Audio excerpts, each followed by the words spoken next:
навиди бомдодии از رادیو زودی تقدیم شما بینندگان عزیز روز جمعه سعید رو برایتان شد باش میگم. امیدوارم روزتون ببرور باشد. ساعت به وقت پراگ 7 صبح است و من آماده هستم چون همیشه خبرهای تاجیکستان و جهان رو برای شما عزیزان برسانم. سپاس که صبح خود رو با ما آغاز میکنید. اما من شروع میکنم از وضع باد و هوا. در پراگ که همین حالا من از اینجا با شما صحبت دارم. هوای آفتابی در نظر است. احتمال میرود که گرمی به 6 درجه برسد. در مسکو امروز روزانه هوا ابری می شود. گرمی 2 درجه خواهد بود. در پایتخت تاجیکستان نیز هوا ابری بوده. حرارت به 11 درجه می رسد. شرکت انتقال پول یونیستریم از امروز نظام پرداخت حق خدمترسانی را برای تاجیکستان کم کرده است. بانک ملی تاجیکستان میگوید به چنین سازش دیروز رسیده. گفته می شود تا امروز حق خدمترسانی یونیستریم به حساب میانه به تاجیکستان 1.5% را تشکیل میداد و از امروز به کمتر از 1% پایان فراورده شد. من بعد حق خدمترسانی برای انتقال مبلغ تا 5000 روبل روسی که قبلا 100 روبل روسی را تشکیل میداد 50% تخفیف شده 50 روبل روسی رو تشکیل خواهد داد که این امتیاز در شبکه نقطه های خدمترسانی یونیستریم امکان پذیر است. مسئولین نظام پرداختی بین‌المللی یونیستریم میگویند شبکه وسیع خدمترسانی را برای مزاجانشان مهیا کرده. در روسیه بیش از 15000 نقطه های انتقال مبلغ دارد. کیریل پالچون پرزیدنت شرکت یونیستریم برای وسیع کردن دایره فعالیت با تشکیلات قرضی تاجیکستان فعال شدن در بازار کارت‌های پرداختی از جمله کارت ملی اظهاری هوسمندی نموده است. باید گفت تغییر شیوه فرستادن پول از روسیه به تاجیکستان در 3 روز اخیر بیش از همه مهاجران و خانواده های آنها را به مشکل دچار کرده است. بعضی از مهاجران میگویند پیشتر آنلاین و به واسطه نظام زلطه کرونا در هر وقت و از هر جای مناسب به نزدیکانشان پول میفرستادند. اکنون برای انتقال مبلغ مجبورند از منطقه‌های دوردست روسیه به شهرها بروند. صدها نفر در شبکه‌های اجتماعی از وجود مشکل هنگام فرستادن و گرفتن پول خبر دادند. صف آنهایی که نیز از تاجیکستان به خارج پول فرستادن نمیتوانند کم نیست. بسیاری ها پیشنهاد دارند که بانک ملی تصمیم خود را بازنگری کند و انتقال پول را به مجرای پیشینه‌اش برگرداند. با وجود انتقادهای زیاد مقامات بانک ملی از تصمیم خود حمایت میکند. آنها میگویند در اینجا پیش از همه مسئله جلوگیری از پولشویی و پشتیبانی از بانک‌های تاجیکستان است. اما سوال‌هایی هم پیدا شدند که آیا تأسیس مرکز یگانه تنها راه بود و چرا بانک ملی راه‌های دیگر را نآزموده است و چرا همه عملیات پولگذرانی باید از طریق یک مرکز انجام بگیرد. نوردین قیوموف اقتصاددان تاجیک در مسئله اینکه آیا بانک ملی می‌خواهد به فایده بازار انتقال پول شریک شود صحبت نکرد. او گفت فعلا این مهم نیست. مهم آن است که مردم تاجیک مبلغ فرستاده نزدیکان مهاجرشان را گرفته توانند. باید این راه را پیدا کرد. عائله‌های زیادی از این حساب زندگی میکنند. اگر انتقال مبلغ‌ها مشکل ایجاد کند پس آنها باید چیکار کنند؟ یعنی از گرسنگی بمیرند؟ طبق امور رسمی مهاجران در 9 ماه امسال به کشور نزدیک به 2.5 میلیارد دلار فرستادند. 2 هفته پیش در جلسه پارلمان گفتند آن در مقایسه با سال 2013 خیلی کم است. آن زمان مهاجران بیش از 4 میلیارد دلار فرستاده بودند. و بینندگان عزیز به هر صورت ما بازم تلاش میکنیم این موضوع رو پیگیری کنیم زیرا میبینیم که موضوع انتقال پول برای شما خیلی مهم است. از این خاطر برنامه های ما رو امروز و روزهای بعدی نیز پیگیری کنید.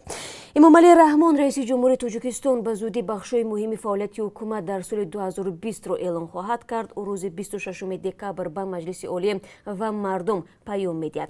پیام یک نوگزارش حکومت از کارهای انجام شده و هم برنامه کاری برای سال آینده می باشد. امامعلی رحمان که از سال 1992 در سر قدرت است 18 سال اخیر پیام های سالانه‌اش را به پارلمان و مردم ارائه می کند.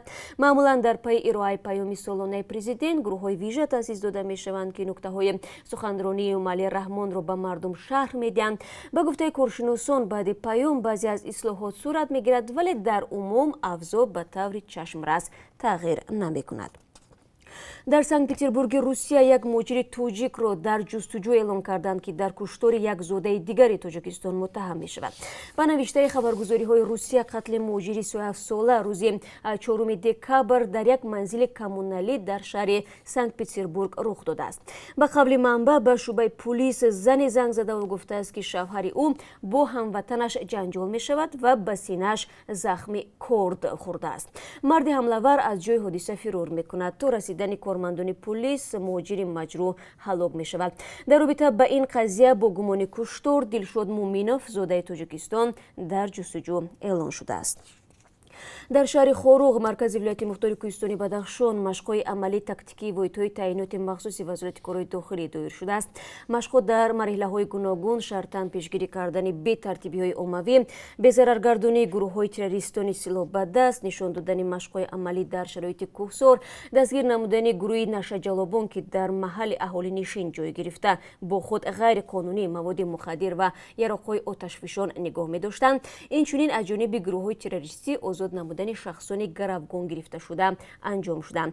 لازم به تاکید است که بخشی از نیروهای مخصوص وزارت کارهای داخلی از ماه سپتامبر سال 2018 در ولایت مختار کوهستانی بدخشان به برقرار کردن ترتیبات و قانونیت مشغول می باشند.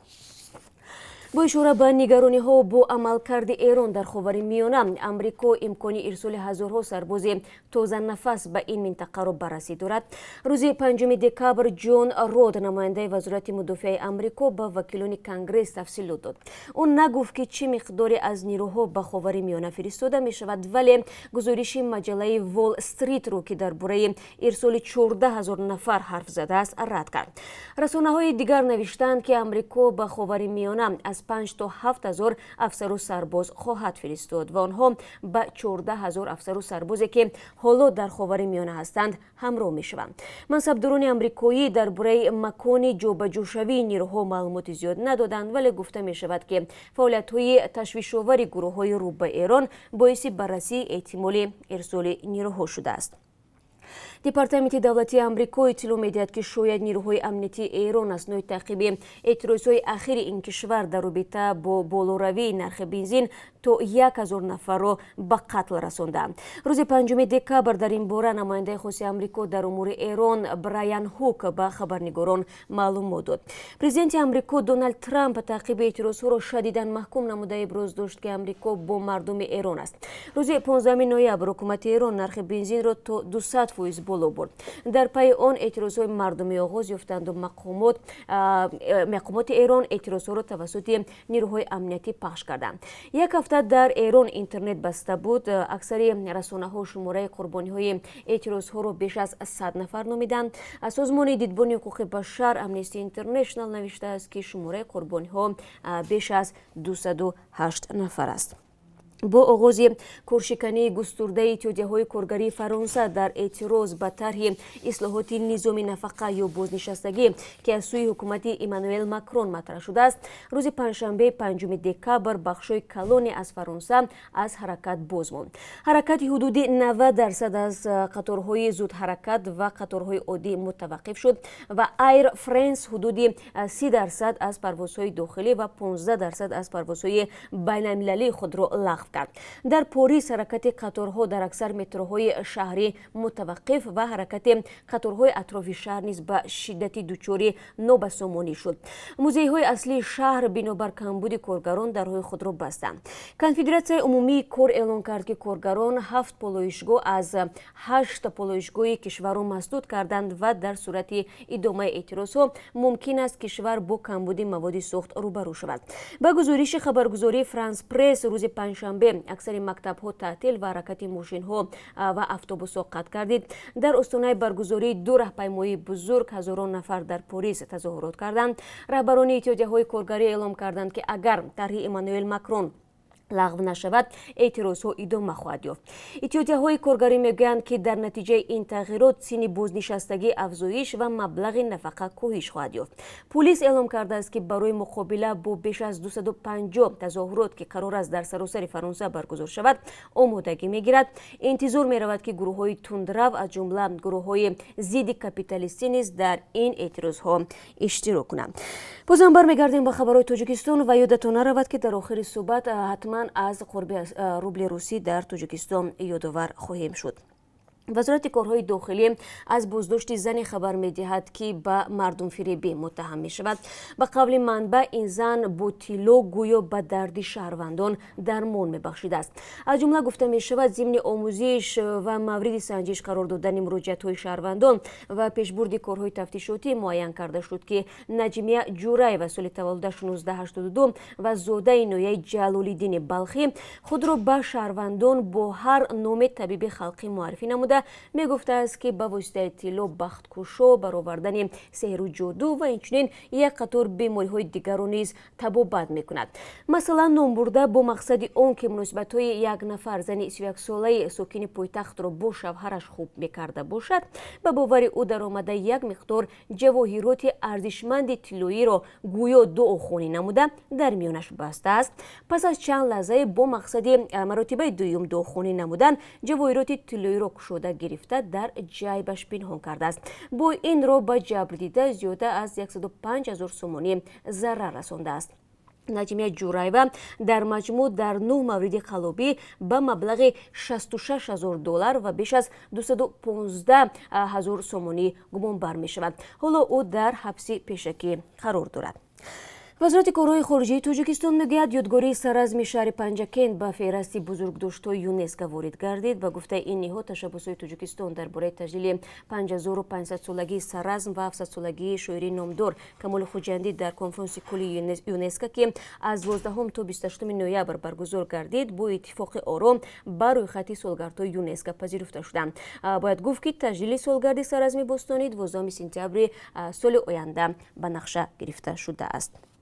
و طبق قرب اسعار خارجی برای امروز که از طرف بانک ملی تعیین شده است، $1 9 سومانی و 68 درم است، 1 یورو 10 سومانی و 74 درم و 1000 روبل روسی برابر است به 151 سومانی و 40 درم.